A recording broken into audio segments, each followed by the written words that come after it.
It is 7 p.m. I will go ahead and call this meeting to order. Monday, June 27th, 2022. I will start with public charge. The Board of Commissioners asks its members and citizens to conduct themselves in a respectful, courteous manner, both with the board and fellow citizens. At any time, should any member of the board or any citizen fail to observe this public charge, the chair will ask the offending person to leave the meeting until that individual regains personal control. Should decorum fail to be restored, the chair will recess the meeting until such time that a genuine commitment to the public charge is observed. Which will lead us in the pledge.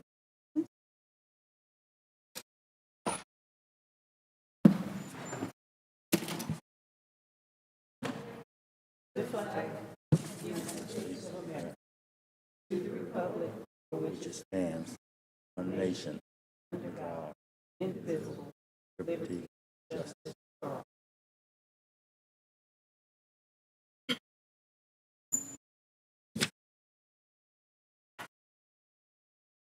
I know that Commissioner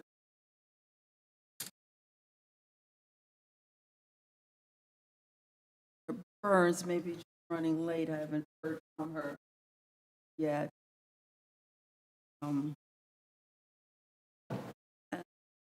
Jacobs has a use app.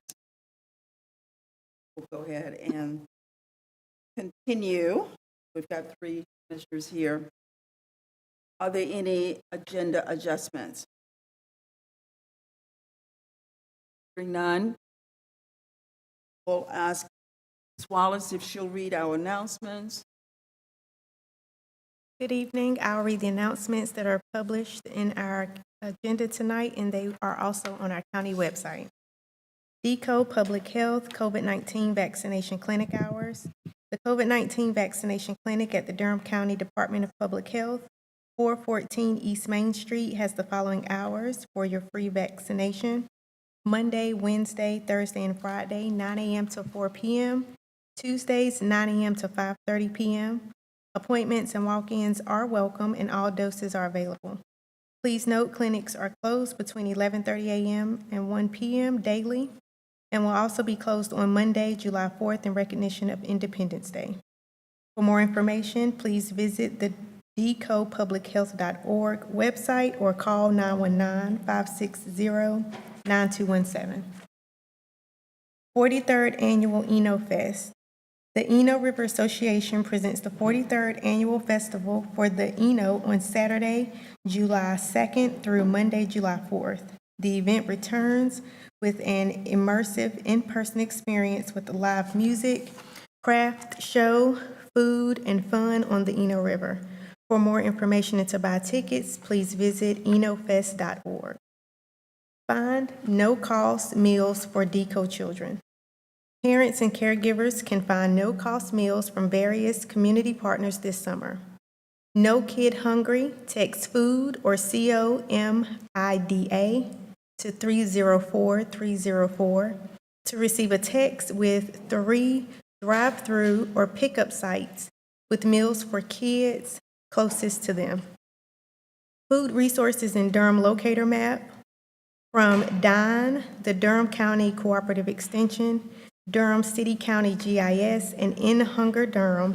The food services in Durham locator map helps you find food resources using your address. There is a link that's available on our website. DECO Library Distribution.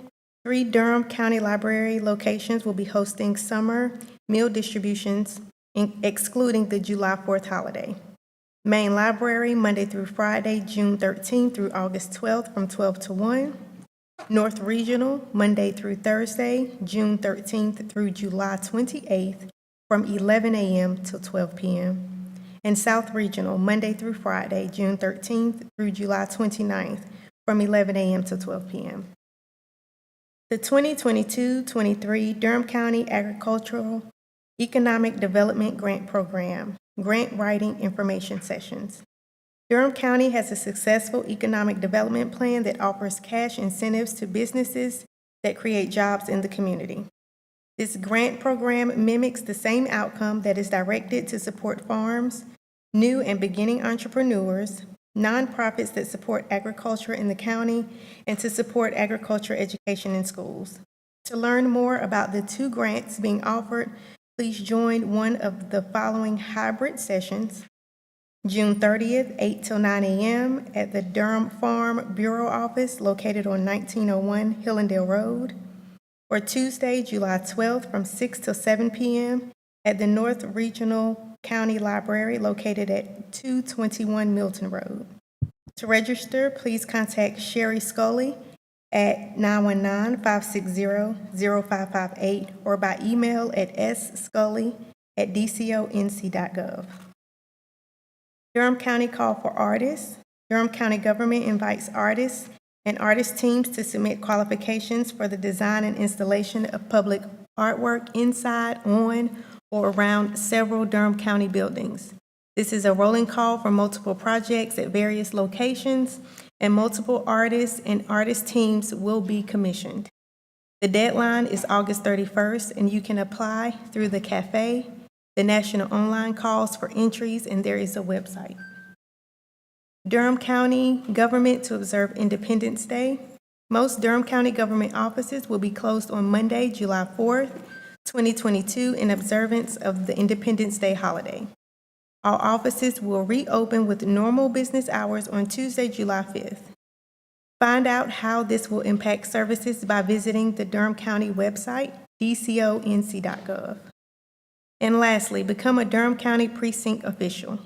Are you interested in seeing democracy in action? Durham County voters are served by paid precinct officials who staff early voting sites and serve Election Day polling places. To begin the application process with the Durham County Board of Elections, complete an interest form in the Volunteer Hub by visiting decovotes.com. For detailed instructions on creating your Volunteer Hub account and creating the interest form, you can follow the user guide instructions also located on that website. That concludes the announcements in the agenda. Thank you, Ms. Wallace. Are there any other announcements? I have a couple. Go ahead. Commissioner Alum. Thank you, Chair Howerton. I have one announcement, more public comment, related to the unfortunate news we saw coming out of the Supreme Court. Just a reminder to our constituents and community members that abortion is still legal here in North Carolina. We do have a Planned Parenthood office in Durham County. To my understanding, this location doesn't offer abortion services in that particular clinic. However, any individual who wants services can go to that clinic and they'll be referred to the closest service provider and given resources and advice to assist with the process. As a point of personal privilege, Chair Howerton, I'd also like our board to have a conversation in regards to this topic of possibly finding ways for our board to provide funding to the Carolina Abortion Fund. Since we're one of the few states in the South that doesn't have trigger laws that go into effect to ban abortion, we're going to become a haven state for individuals across the southern region to seek these services. If there's ways that our board, if the rest of the commissioners are also supportive of it, and provide funding to this nonprofit that is aiding individuals who are looking for abortion services. And also, as the liaison for the Public Health Board for the county, I'm going to be bringing this up at our next meeting of ways that Durham County Public Health can look into funding for IUDs, birth control implants and pills, and even potentially provide abortion services if we have the medical individuals and the providers who are available. I would love to bring that forward after I have the conversation with the rest of the Board of Health to see if that's something that's feasible for us, but for us as a board to consider funding to service providers and organizations they're providing support. Thank you, Commissioner Lum. And I know that's a conversation that we will need to have with our health department, and I've been contacted today by several of the organizations. But what I do want to say today, because people have not had a chance to wrap their minds around which direction they're going. But today, I would just like to say that Durham, being the progressive county it is, knows how devastating this moment is in our country. The Supreme Court struck down Roe versus Wade, overturning nearly 50 years of work, striking millions of people, stripping millions of people of their fundamental productive freedoms, and making it harder and less safe to access health care. It's shocking, it's heartbreaking, but we can't let despair win. We must do everything in our power to save our right of defense, to protect access to safe, legal abortions. We must never stop fighting to defend and uphold the right to choose. It's never been more important to stand shoulder to shoulder with one another in this fight for justice. This is about justice. This is a dire crossroads in our nation's history, and what we do now will have direct consequences for generations of Americans to come. So that's my statement today, and there will be more to come. Anybody else?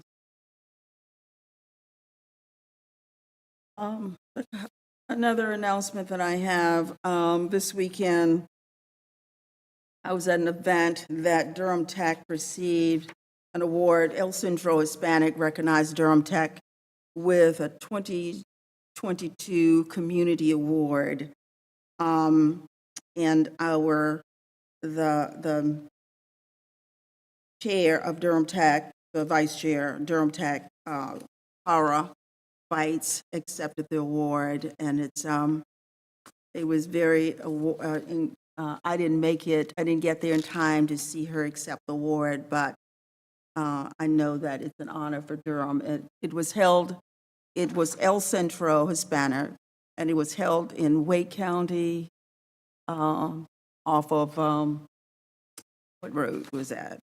It was on Old Falls of the News at the Wakefield Wake Barn. Forest Road, yeah. At the Wakefield And Barn. Commissioner Burns was there as well, so I didn't get a chance to get someone here from Durham Tech, but I just wanted to lift up that and let the community know about that award. Anything else to you, Commissioner Burns?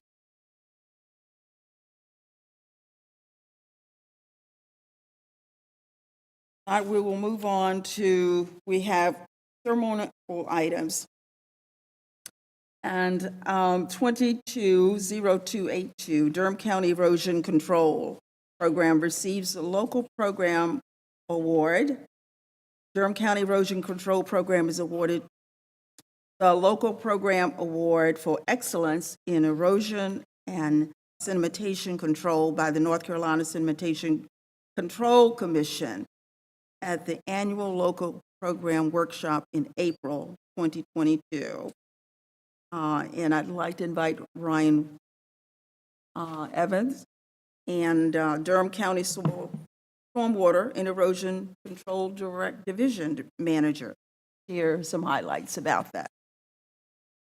Thank you, Commissioners, and we're happy to be here. I'm Ryan Eves, the Division Manager for Stormwater and Erosion Control, and my privilege to introduce Julie Coco, the State Sedimentation Specialist for the Department of Environmental Quality, to share a little bit more about why we received this award.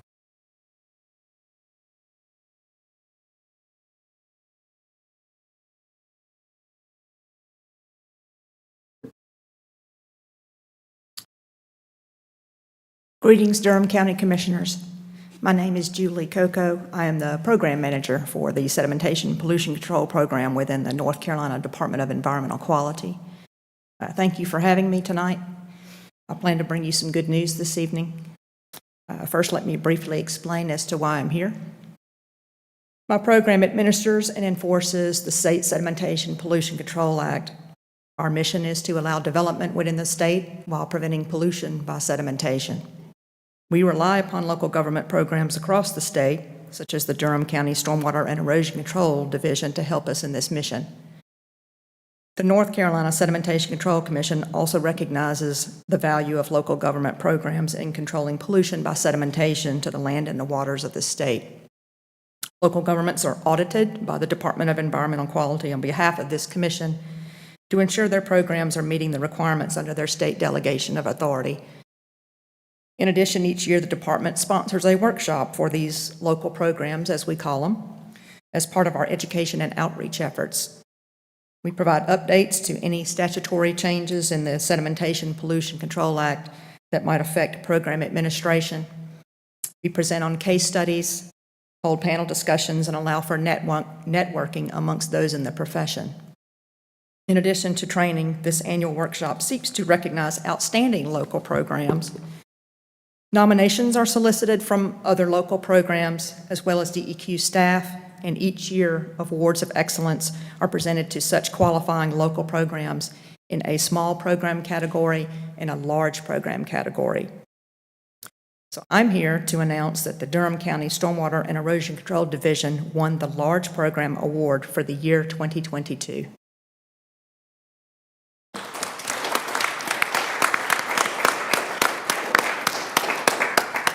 So now let me tell you a little bit about why the program was chosen for this distinguished award. Durham's erosion control program encompasses all of the county, including the city of Durham itself. They have 3.5 full-time equivalent positions that oversee just under 250 projects throughout the county for a total of 2,600 acres to have to monitor. Over the last 2 years, Durham's program has worked to identify and implement electronic means for plan submittals, plan reviews, and payment collection to continue meeting their objectives, which include providing quality customer service. Durham County made the most out of a pandemic. They have moved to a cloud-based content management system where consultants are able to submit plans electronically through an online portal. And plan reviews are now able to be conducted paperless. Bluebeam software is what they use, and that's provided staff the ability to add comments and draw revisions directly on the plans. And if needed, staff can review and mark up the plans together in real time without the need to be in the same location. This has helped in decreasing the time spent on these reviews. The final tool in moving plan submittals and permitting online was the implementation of an online payment system called Payment Us. With this system, review fees for submittals are now able to be paid online, which has reduced the number of checks being mailed or hand-delivered. Not only has the online payment system fulfilled the development community's request to pay by credit card, but it also helped to limit the time administrative staff are spending in the office collecting checks and having to make deposits. Furthering the county's implementation of electronic solutions, the county is in the final testing stages of a GIS-based permitting and inspections database. The database makes use of Esri's Survey 123 app and allows for staff to complete inspections on any mobile device. Inspection staff can use iPads and even their phones to fill out inspection reports and attach photos while in the field and send them directly back to the site contacts via emails before ever even leaving the project. Back in the office, staff have access to a GIS database containing the status of all permitted projects. This allows staff to prioritize sites as well as optimize their driving route, saving time and fuel. And I'm sure you could agree we could all save some fuel these days. This move to electronic permitting and tracking has found favor from their customers. Letters of support from companies such as Merck, McAdams Consulting, and Dewberry Engineers have praised the county's program for their efficient process and their dedication to providing outstanding service to the community. Staff go above and beyond their call of duty by attending or presenting at the International Erosion Control Association conferences.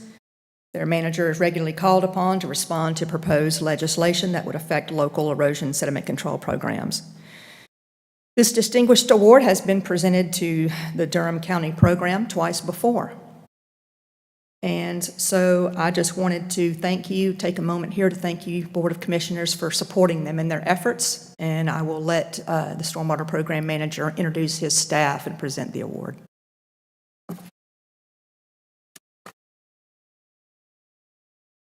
Thank you, Julie. And fortunately, we have several of our staff here tonight. I'm going to ask them to stand so that we can recognize them.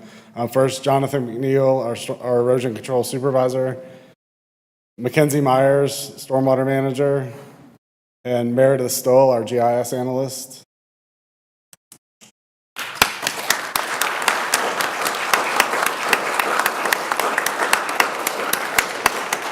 Other members of our team are Lauren Neves, Stormwater and Erosion Control Technician, Rob Stewart, Erosion Control Technician, and Malik Clark, Erosion Control Technician. And we wouldn't be able to do it without our administrative staff, Elaine Laws and Joyce Dennis. So we just thank you for the opportunity to share this wonderful news with you, and I want to thank our team for their continued excellent work. Well, thank you, and Julie and your team. And you know, to be able to show those kind of awards take a lot of work. So thank you. Commissioners, comments, questions, Commissioner Carter. Well, I just would add to what our chair said. Would like to offer up more appreciation to you all for the description that we received of all the different projects that you're overseeing and managing, and all the work that you're putting in to keeping Durham County's water as clean as possible and running a stellar program, another award-winning Durham County program. It's very technical, I feel, what you all do, and so when you received this award tonight, and we received more descriptions for the reasons why you received the award, I thought it helped a lay person like myself understand more what the services are that you provide, and just want to express deep appreciation, because they're very, very important, and we don't often hear about them as much as we should. So thank you very much. Anyone else? Blonde. Thank you. Okay, all right, we will move on to, next is our consent agenda, Commissioners. We have 14 items on our consent agenda. Commissioner, are there any items that Commissioners wish to pull? So it starts with 220346 and goes to 22412. Commissioner Burns? Again, she's not here, but I'm gonna pull a Commissioner Jakes. I don't want to pull it, but I did want to highlight for the public. I think, again, sometimes, these are things that folks work on in leadership, in the leadership meetings, and they also work on these during the work session meetings. But for the public, if you get a chance to peruse the agenda, I just wanted to highlight the fact that we will be providing an additional $1 million to urban ministries. So this board is dedicated, to working with our homeless, to investing in some of the most underserved in our community. I know some folks in here serve on that board. I know some folks that volunteer there. And so I'm just proud to say that this is a board that puts their money where their mouth is, puts their voices where their voices where their mouth is, puts their bodies where their mouth is. So that was the only one I wanted to highlight. And I'm just happy that staff brought this one forward to us so that we could move it forth, because I actually do know that, yeah, folks are staff, but this is something that means a lot to them, and it means a lot to everybody on this board. And so that was all. That was the only one I wanted to talk about. Okay, so if there's no items to be pulled, Commissioners, I'd like to have a motion. Approval. I move for the approval of the consent agenda. Second. It's been moved by Commissioner Lum, second by Commissioner Who seconded that? Burns. Okay. Been seconded by Commissioner Burns. And if we can have a roll call, please. Commissioner Alam. Aye. Commissioner Burns. Aye. Commissioner Carter.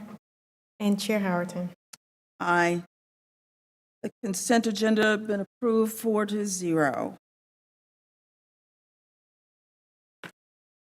Okay, we move to other businesses. 220402, general obligation bond referendum process update.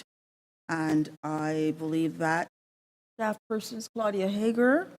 It's going to give us some highlights on that. And talk about the next step.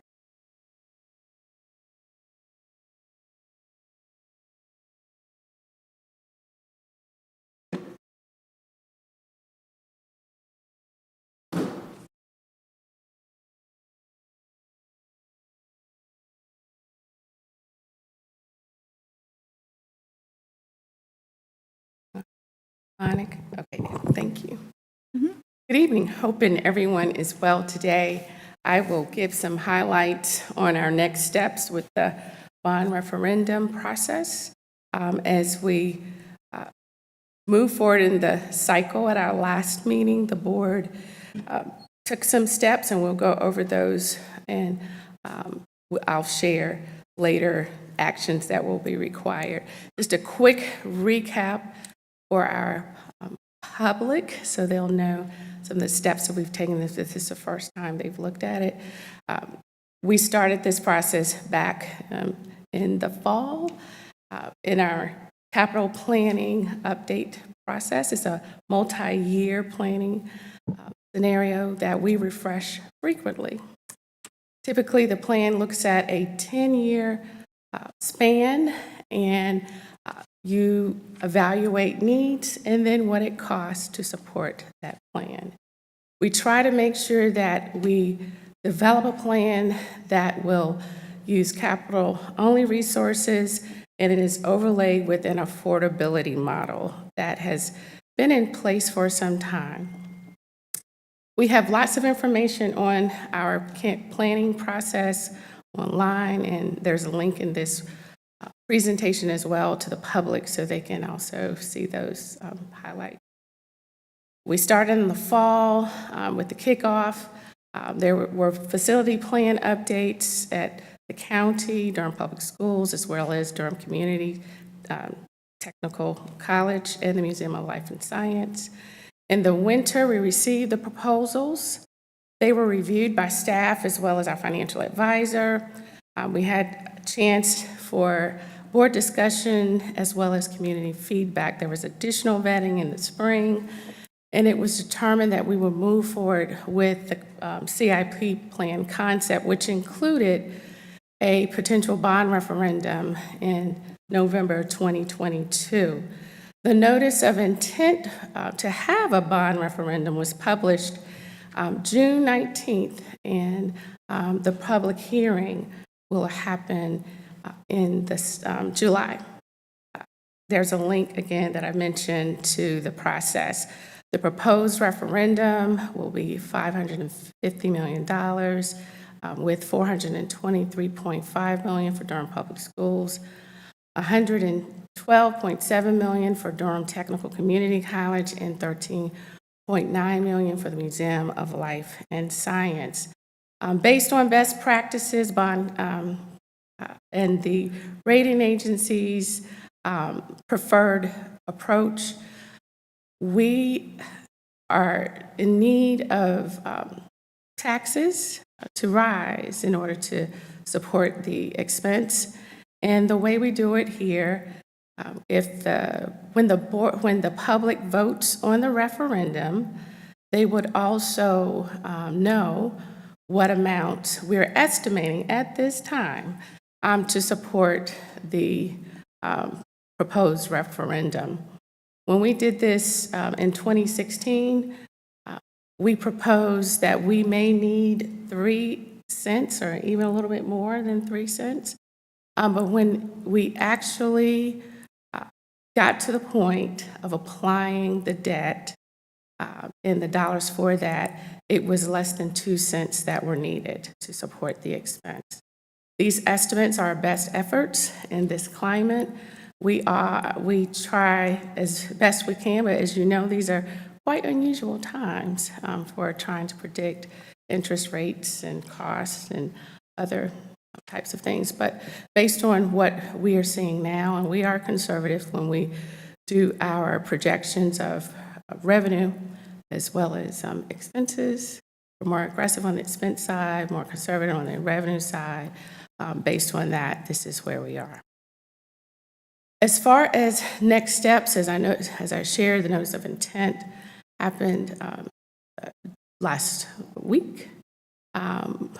The bond orders will be introduced in July. We have to wait 10 days after the notice is published about the referendum. We're scheduling a special meeting of the board on July 1st for the bond orders to be introduced, as well as the public hearing, which will occur in July. The Blue Ribbon Committee will be established in July to do the advocacy for the bond. Public employees cannot advocate, we can educate. And so our job is to educate the community about the facts on the bond. There is a separate Blue Ribbon Committee that will be established to promote the details also, but they will have it from a different vantage point. The approval of the bond orders, which is a local government commission review, will happen at some point between August and October. So we're hopeful that will happen in September. Also, during this time frame, there are very prescribed steps that we must follow to make sure the public is aware of the timing of the referendum. So the first and second notices will happen in September and October, and on November 8th is election day. On November 28th, the resolution certifying and declaring results will happen. And so that will be one of the last actions that the board will take. And so I just wanted to give some broad overview about next steps. Because of the timing, we were thinking we would have another action the board would take. But if the public looks at the detailed supplemental item, you'll see there are many steps that we have to follow. And if any one step is out of order, it moves the timing of actions around slightly. So just wanted to give the board that update and also explain why we'll need the special meeting. Thank you. Claudia, could you say a little bit more for the audience about what the Blue Ribbon consists of? Okay. And I will ask Deborah to also share about that process as well. Thank you.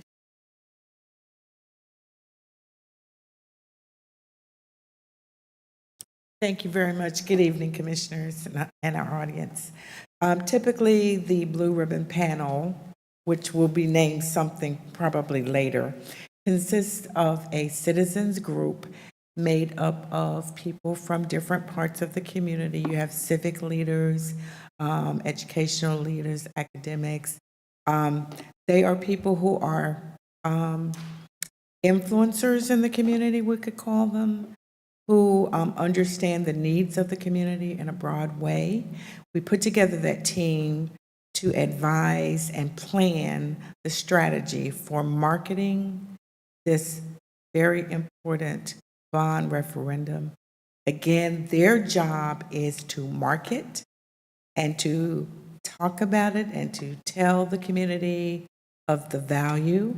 As a government official, I can only give public information which are the details about the fact that there is a bond referendum, what items are considered, the amount, the date of the vote, where to vote, and basic information as we typically give. That can be on our website, that will be on presentations that can be given in the community. But again, we work with that group, but they raise money, they buy their own advertising, they will hire a firm to help them put their marketing strategy together.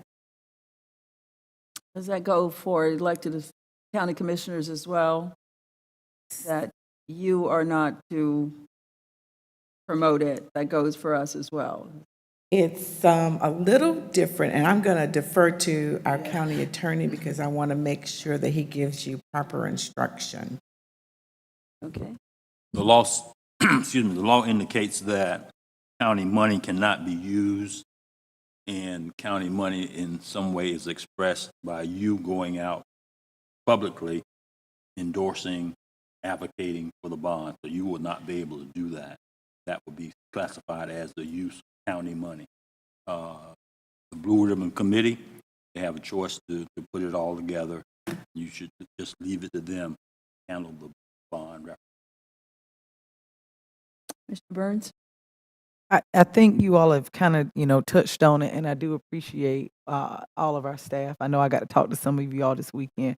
So thank you, Claudia. Thank you, Deborah. Thank you, Mr. Attorney. But I think we're kind of walking around it, but I'm hopeful that in the days and weeks that we can have another discussion about it maybe, or some information, because we did see what happened in Guilford County 3 weeks Yes. ago. And so for anybody who didn't see it, they were accused of actually using county funds to go out and promote it. And I think some of it doesn't have to necessarily be money. It can actually be in your official capacity, right? So I'm going to use a random example, like for National Night Out, which we know is coming up in August. Even though, it probably wouldn't be any funding if we were to speak at a community. We could not say, hey, go do blah, blah, blah, blah, blah. So We I could want, say there's a vote on this date, right, but we cannot say vote this way or vote that way. right. It's a fine line. Yeah, thank you for pulling, because I think I don't want people to get mixed up in the Greensboro example that it's just money. It is also, if I'm not mistaken, in any official capacity that we can't go out and do that. And so that's correct. Okay, well, thank you to staff. And again, if you have not read the article, that happened in Guilford, 2-3 weeks ago? I think that's about right. So yeah, and they still trying to figure it out, and I just don't want that to happen to us. And thank you, Deborah, and thank you, Attorney. Attorney Darby sent us a communication about what we are allowed to do, and I just wanted to make sure that the public also knows that we are not supposed to engage in that conversation. Ms. Manager Joelle. I just wanted to reiterate to Commissioner Burns's point that we are walking through this carefully. So you will notice our website will be very generic. It will be fact-driven to avoid the very situation that you just referenced. Yes. Thank you. There's no action Quick question. taken on Yeah, this Madam Chair. item. Are there another question? I'm Yes, sorry. that's all right. Thank you, Madam Chair. Claudia, do you think, and Attorney Darby, do you, and Manager Sowell, all of you, do you all think that we need to do some outreach to DPS and the Board of Education? We are also outreaching to all of the entities. Yes, ma'am. The reason I ask is because I know that with other bonds, when I was a school board member, staff were very careful not to add, not to take a position, but board members were asked to do so, actually. Please come with us, please come with the Blue Ribbon Committee, and so you can, be supportive of this. And anyway, it sounds like that's different. This approach is different, and just want to be sure they're following the same standards we are.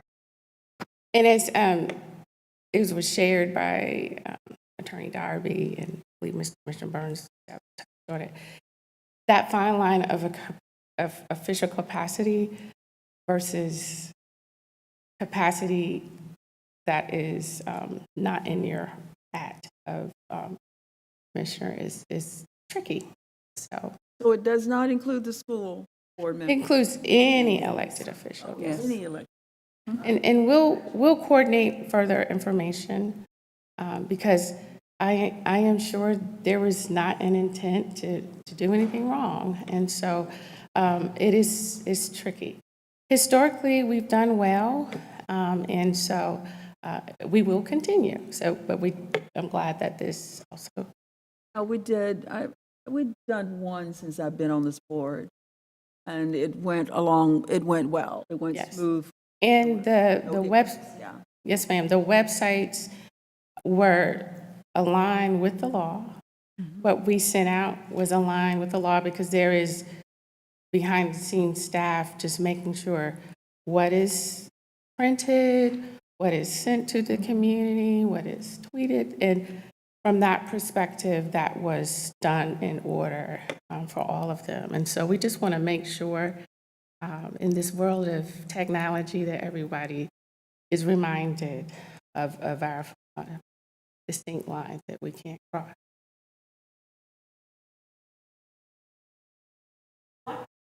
Yes, ma'am. What happens at the public hearing exactly? Well, the public hearing will allow residents to give the board their feedback about whether or not they support a bond referendum.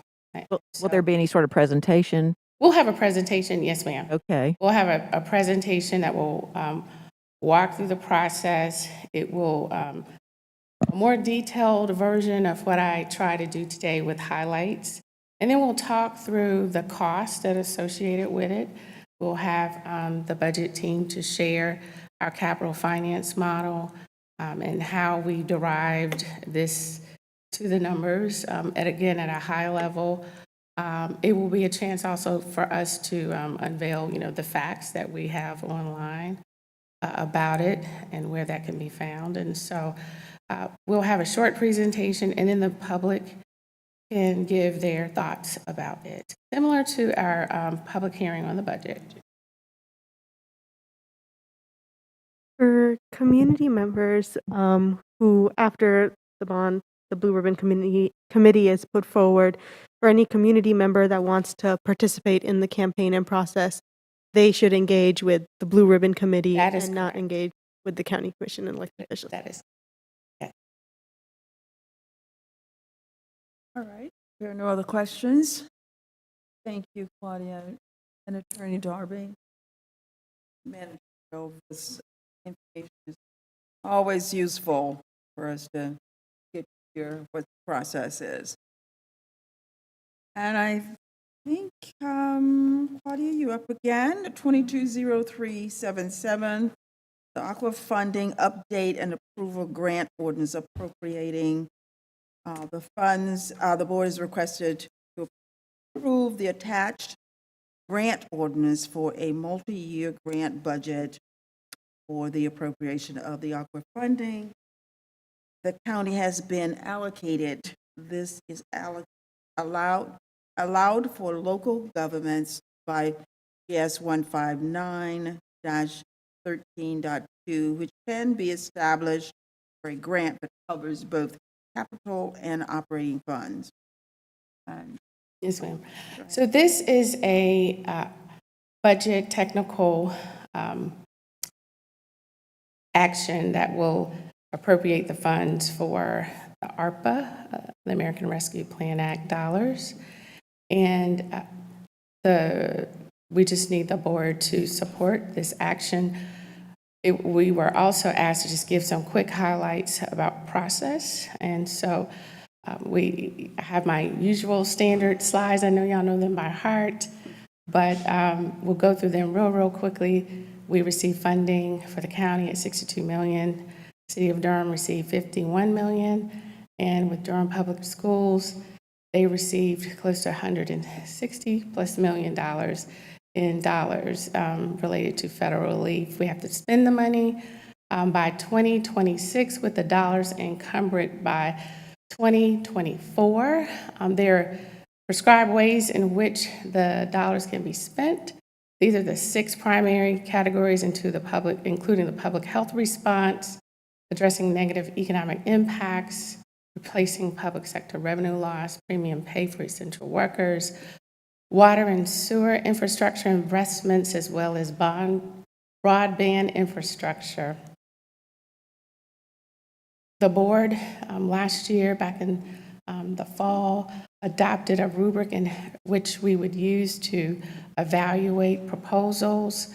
This will help us as we show evidence of ability to complete projects, as well as a tool that is equitable in how we evaluate fund use. On May 2nd, the board adopted a framework for which the dollars would be allocated.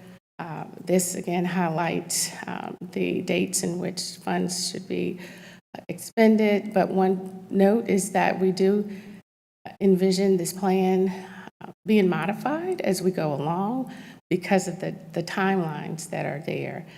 All dollars must be encumbered by 2024, so we will move to make realignments as we need to, so that by 2024, we don't lose or miss out on any dollars being expended.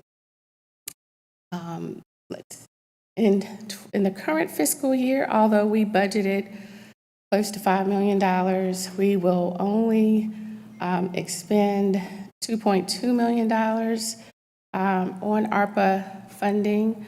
We do go through a prioritization in that if it is an expense that we can charge to FEMA reimbursement, we will allocate the dollars to support that expense. And that way it frees up some of the ARPA dollars. Some other places that didn't necessarily get expended were dollars allocated for school nurses. And the challenge with that one is that the supply of nurses is lower than what's needed. And so we still have aggressive recruitment efforts, but we've not been as successful as many entities have not with securing them. So we're projecting for the current year close to $2.2 million. We allocated in the budget $6.8 million, and they do support school nurses, housing security, personal protective equipment, hearing rooms for the courts, resources to address decreasing caseloads at the DA and public defender's offices, and additional funds for pre-K expansion. The full list is at the end of the document. One other quick update is, you know, the board, the county issued an RFP to support broadband expansion. That was a priority for fund use. We allocated dollars for that within that plan. We are a part of the application cycle as it relates to the GREAT grant application. Indirectly, we are. There are several internet service providers that are trying to seek dollars so that they can expand broadband in the rural communities. That process started several months ago. The GREAT grant awards will be announced in July 2022. There will be additional grants that will be available to counties and cities that the state will offer. With this particular grant, the county, the entity, cannot they could not already have a relationship with the vendor to provide internet services. So if we had already selected an internet service provider, the internet service provider could not be eligible for this grant. So for us, for Durham, we released our RFP in March. As you know, we've said all along, our strategy was to make sure we optimize federal and state dollars. When we discovered the approach that the state was taking with the GREAT grant, we have extended our deadlines in order to coincide with the state's process. So the state is proposing, they're targeting July as their time to announce their grant levels. And at that point, our grants, our RFP responses will be determined by the August-September timeframe. Our RFPs are due by August. We hope to announce partners in 2022. There are 3 internet service providers that have applied for the GREAT grant that are trying to have a coordination with Durham County. And so we are also continuing to drive citizens to complete the broadband survey. So just wanted to give you those highlights. The last quick update is the update on our ARPA RFP schedule. We share with the board we will have several phases for that process. We had initially thought we would launch the RFP in June, but because of a convergence of so many different activities, we pushed it out several weeks into July. Those dates are on the screen to show the proposed timeframe. We are hoping to launch it on July 5th with applications due in August. We'll have a time frame for questions to be received in writing.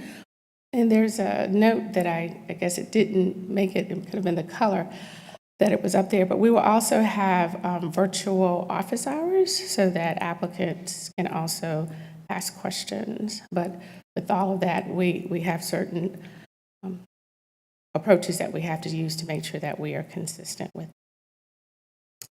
And so those are some quick updates, but the main purpose was for the board to approve the fund appropriation.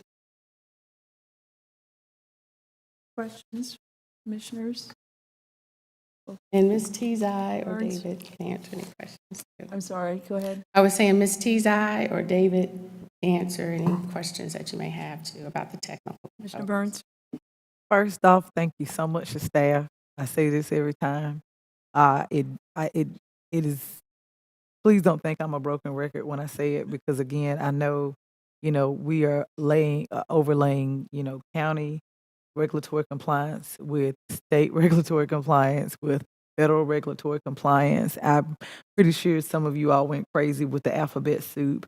And I just want to say thank you for coming up with a framework that I personally feel reflects our values and reflects our wants, but most importantly, reflects our needs.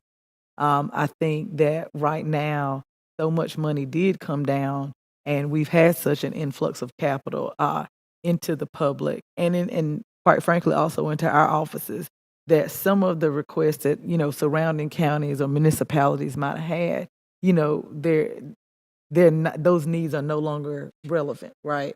And so now we're at a place where things have kind of settled somewhat, and we really see what the needs are. And so we're in a better position, I think, when we open up our application to get a better set of them. And I know it's because of the people here. That being said, I did write down 2 quick things. I know we've been talking about the broadband survey. I know folks went up to Rougemont, Bahama. I know that we're working with the school board to do it. But I was in Rougemont and Bahama last week, and I actually had a resident kind of sort of walk me out to where the broadband stops, right? He's like, this is where it stops.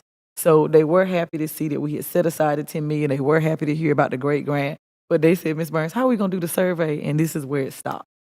So I don't know how we deal with that quandary, because when I tell you at that point, where I had driven, I was probably 7 miles closer to here, and had driven 10 more miles up. So I do think that, so that's 10 miles of area that I know for a fact, we don't have much of anything. So I do hope that as we're pushing the survey, that we're coming up with creative ways, or at least identifying those households, and saying, okay, we know that this is it. Because I did see the blue dots on the map that you show where the 3 ISPs are providing, and I just want to make sure that those folks are covered. Same thing for South Durham.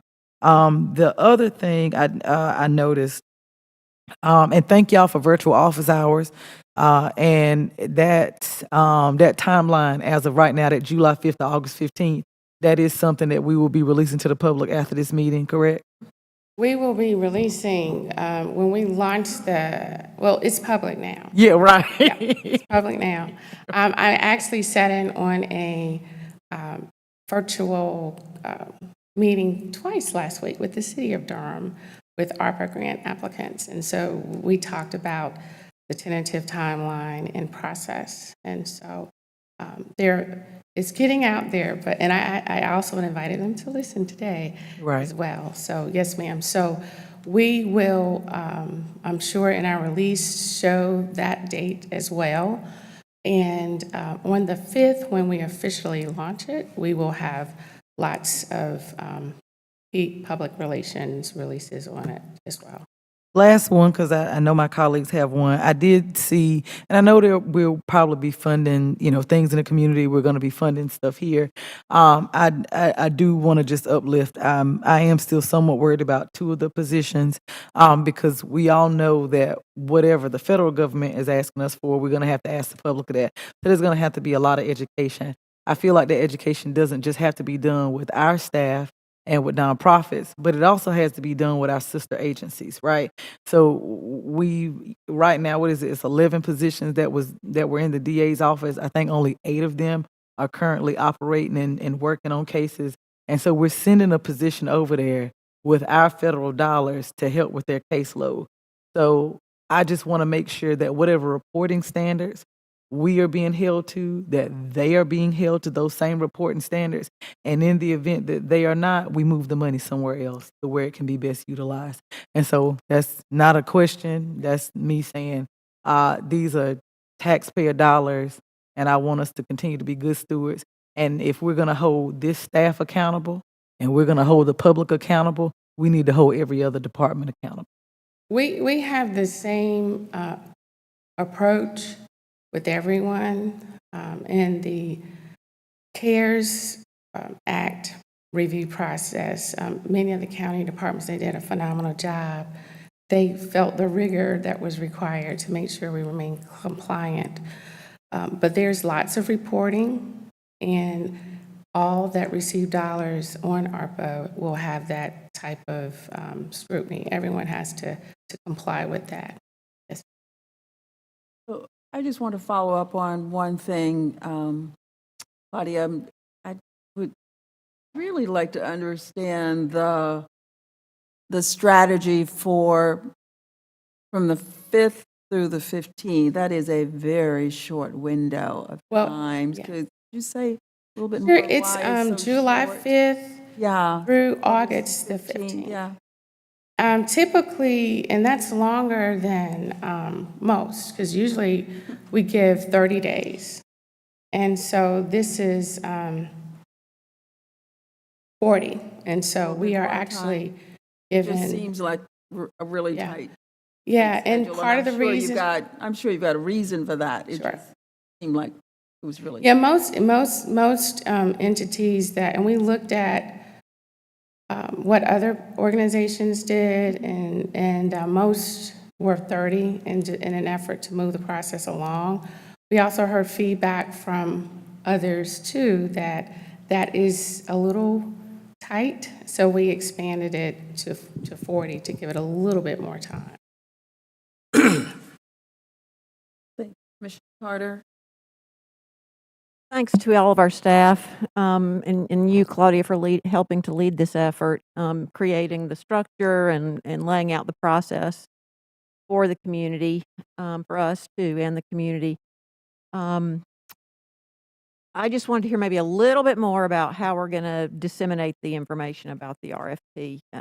You mentioned all kinds of social media. Right, so we will, we have a nonprofit list.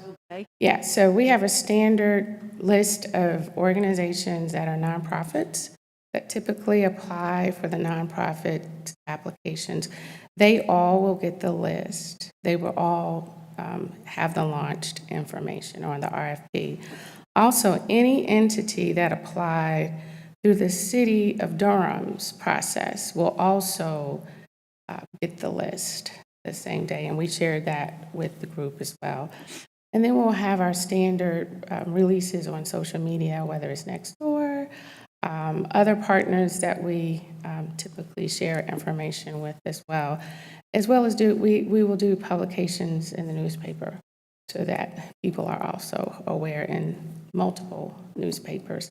I know that's often a challenge, making sure you touch as many places as possible so that people can know about it. So it will be our effort, our desire to go beyond steps we've done historically to make sure that they are aware. But those are the steps that we're planning. Thank you. That sounds good. I was going to ask about in particular about the applicants that we've seen once through the city's process. Absolutely, and they definitely, well, in my conversations last week, they were making sure, but they were also pleased to hear that the board had hard copies as well as the soft copies of their presentation because of the timing of when those were submitted and the approach and how we're doing it in categories. That means that they will have to apply based on our process, which will have a little bit more details from the standpoint. Treasury has established some criteria that were not necessarily in place a year ago. And so because of timing, we want to incorporate some of that during the evaluation process of the application and to also expedite it as well. We will follow a lot of our current nonprofit process that we do. So it'll be very similar, but we will also integrate the U.S. Treasury components as well. But try not to overwhelm people. One of the things that I did share with the group last week is that, the board's commitment to the strategic priorities and addressing some of the tough areas goes beyond what the investments are in Arpa.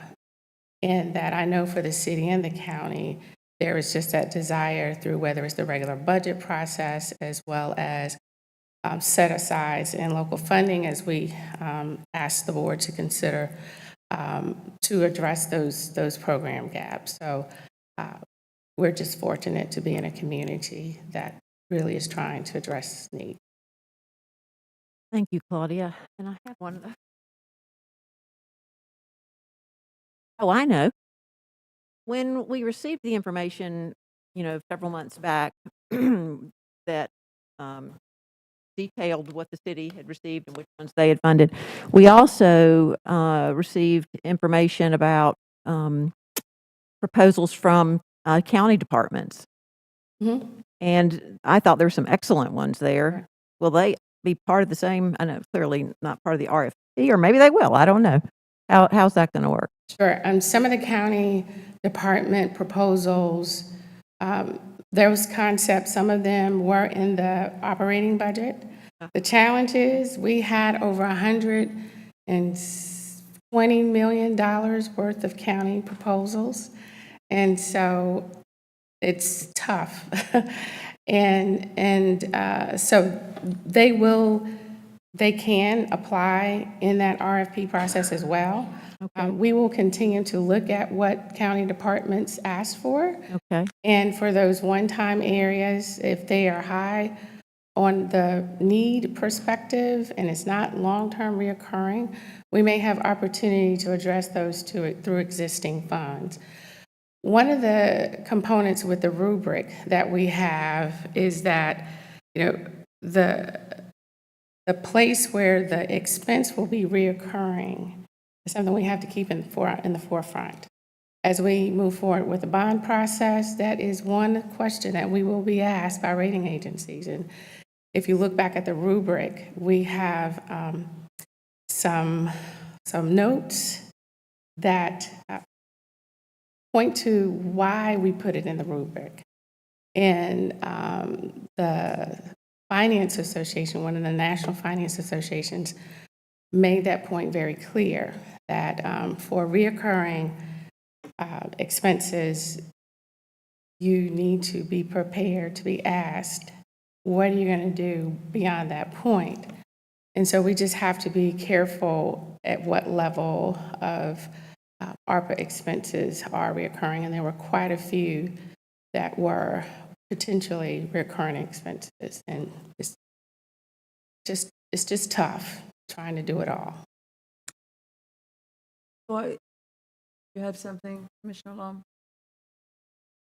I have one thing, but I can also, it's not urgent for right now, but regarding the FEMA reimbursements, if we can receive like an update via email about, the reimbursements that we've already submitted and kind of what the status is on those. Sure. I know Finance gave that information last month, I believe, early May. We can give an updated version. So we're still waiting for dollars to come. They're behind schedule. And so, but we've, I believe, submitted, I think, close to $7 million. Okay. So we'll send that to you. Yes, ma'am. Thank you so much, Claudia. I think my questions were asked. The one that I had was the difference between for the nonprofits and would there be a different process? You've already answered that. So I just wanted to say thanks to the staff for all the work that you've done. I was just thinking back, and Deborah will remember us being in DC and talking about broadband, trying to get broadband into North Carolina, and talking with our senators, and I'm sure you remember. So that's been since 2018 that we've been talking about broadband, so it looks like it's going to finally happen. So that's a good thing. So thank you so much, the whole staff, for all the work that you're doing. We really appreciate all of you. And it's taken a long time to get to this point, and we appreciate it. Commissioner Burns? This is really quick follow-up. Because I can appreciate everything that my colleagues said. I really seriously can. But I do just want to clarify that July 5th to August 15th is just when the application is open. That is not when we are doing award. Award comes after. So I do want the public to understand that's most nonprofits, because you did apply to the county, you have applied to the state, you've applied to a plethora of places to try to get funds. Many people in the public send us proposals all the time. Some of them, I think we've seen like $22 million, which is outside of any of the framework values that we currently have. So I did want people to know that 40 days is just for the application to be turned in, and I do appreciate the office hours. Other thing I want to throw out there, I get what you were saying, Commissioner Carter, about some of them, but for any of my colleagues, and where is Maceo? Maceo's my witness. There was one day Commissioner Jacobs and I came in here for 4.5 hours, and we went through every last one of those city applications. And what we saw were individuals who got larger nonprofits to put in what they wanted. They applied themselves. Then they went to county departments. And so what you saw was like 10 requests for the same thing. So I do just want to throw it out there. Our staff is going to have a very hard job after August 15th, kind of sort of looking at this needle in a haystack and making sure that, and I know they're going to do it, making sure that nobody gets something 2 or 3 times. Like, I don't even want to, we know that's not going to happen, but I would, I hope that while we're educating the public doing these virtual sessions, that we do caution them against some of that behavior. I understand applying for more than one thing. It makes perfect sense to me, because you're like, I want to make sure I get it, but we saw a lot of that in that notebook. And again, Commissioner Jacobs isn't here to speak for herself, but I would invite anybody else to go and look, because we did see significant overlap in some of the applications. So thank you to staff in advance for what I know is going to be a very hard job going through those applications. Commissioners, I will entertain a motion for approval. Are we approving the grant ordinance? Is that? I'm sorry. I move approval of the grant ordinance. I'm sorry, I don't have the number. Maybe We someone else are does. approving, Second. We need a second? Second. Okay, it's been, motion approved by, motion by Carter, second by Alum. If you call the roll. Commissioner Alam. Aye. Commissioner Burns. Aye. Commissioner Carter. Aye. And Chair Howerton. Aye. The grant ordinance been approved 4-0. Thank you. Question for the manager. I know that we've already voted on, but if we need to change, do we need to go back? In 2204-112, was that change already made in that regarding alliance behavior before we voted on it? Yes, it is already changed, and just wanted to bring it to your attention because it was changed after, I'm sure you all reviewed it. Yeah. And just for the public, the date that we had originally asked Alliance to return unspent funds to the county was September 5th, and they requested late this afternoon that we give them until September 15th to return the funds, and so that was okay with staff. Okay, just wanted to make sure that it was done before we seal the deal tonight. All right, I think we are down to boards and appointments. I believe. Oh, Attorney, are you ready? Good evening, Commissioners. Tonight you will be appointing 19 individuals to serve on 12 various boards and commissions. For the Animal Welfare Advisory Committee, you will be appointing Elizabeth Overcash. For the position of Bicycle and Pedestrian Advisory Commission, you will be appointing Tyler Dewey. To the position of Citizen Advisory Committee, you will be appointing Richard LeBennett. Position of Criminal Justice Advisory Committee, you will be appointing Deborah Williams. To the Durham Hospital Corporation Board of Trustees, you will be appointing Colleen Shannon. To the position of Durham County Women's Commission, you will be able to appoint 5 people, and those 5 will include Aquarius Anderson, Jenny Gomez, Courtney Kelly, Cora Bullock, and Patrice High. To the position of Durham Culture Advisory Board, you will be appointing Yvonne Colin Cook. To the position of Durham Planning Commission, you will be appointing Scott McIver. The position of Durham Sports Commission, you will be appointing Ingrid Wicker McCree. And to the Durham County Women's Commission, you can appoint 4 people, and those 4 people will be Madeline Allen, excuse me if I mess up that name, Ethan Case, Jennifer Kerrigan, and Corey Avati. To the Historic Preservation Commission, you will be appointing Alva Horton, and to the Juvenile Crime Prevention Council, you will be appointing Seth Kendall. Those are your appointees for those various boards and commissions on tonight. Commissioner Carter. No, sorry, I'm over here on Commissioner Carter's seat. The second list of Durham County Women's Commission should actually be the Durham County Environmental Affairs Board. I think it was misprinted on the ballot. Which one was that? I'm sorry. The 4 individuals we voted for were Melanie Allen, Ethan Case, Jennifer Kerrigan, and Corey.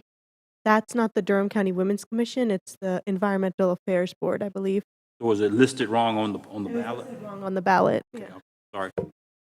Duly noted. We will correct that, Madam. Okay. Okay. All right, so that's it on that one? That concludes that. Yes, ma'am. Well, The Board of Commissioners recognizes a need for citizens to participate on these boards, and we truly appreciate all of the citizens that serve on these boards. We could not do the work that we do without you. So thank you for your willingness to serve, and congratulations.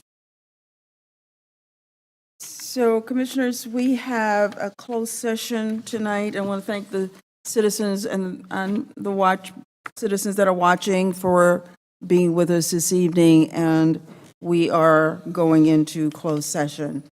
The board is requested to adjourn to closed session for the following: to discuss matters relating to the location or expansion of industries or other businesses in the area served by the public body, including agreement on a tentative list of economic development incentives that may be offered by the public body in negotiations pursuant to GS 143-318.11A4.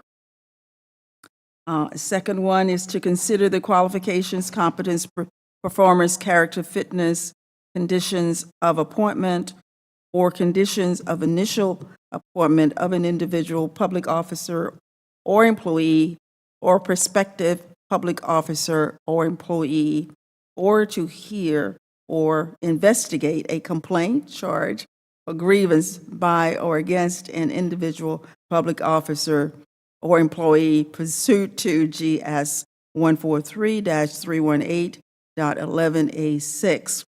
And the third one, to consult with an attorney employed by Durham County to preserve the attorney-client privilege between the attorney and the public body in the matter of Antonio BOCC.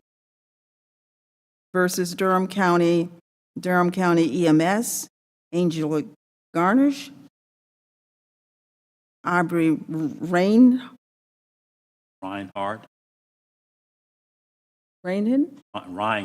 Reinhardt, and several other defendants pursuant to GS 143-318-11A3. Wow. Did we get them all in there? Yes. Okay, can I get a motion to go into closed session? Madam Chair, I make a motion that we go into closed session for the matter stated. Second.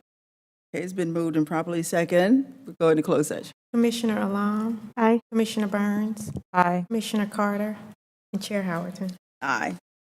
4-0, we're in closed session.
Okay. So Commissioners, we met in closed session, and I have two motions, and we're going to vote on them individually. I'd like to entertain a motion to amend the contract of the county manager to give her a $2,000 housing allowance for the duration of her employment in exchange for a commitment of 2 years of service to Durham County government. So move, Madam Chair. Second. It's moved by Commissioner Burns, second by, we'll call the roll. Commissioner Alam, Aye. Commissioner Burns, Aye. Commissioner Carter, and Chair Howerton. Aye. It's approved 4-0. And the second motion, is motion amending the county attorney's contracting authority, authorizing him to negotiate and execute a contract with legal counsel on behalf of the county of Durham. At this time, I will entertain a motion to amend the contracting authority of the county attorney, to authorize him to negotiate and execute a contract for the representation of individual capacity claims against 2 county employees with a not-to-exceed amount of $75,000, along with any other necessary documents with future amendments to be executed by him up to his current contracting authority. So moved, Motion. Madam Chair. Second. Been moved by Commissioner Carter, second by Commissioner Alum. Commissioner Alam, Aye. Commissioner Burns, Aye. Commissioner Carter, Aye. and Chair Howerton. Aye. 4-0, been approved. Any other business for the board? I move to adjourn. Been moved and second? And Commissioner Alam, Aye. Commissioner Burns, Aye. Commissioner Carter, and Chair Howerton. Aye, we are adjourned.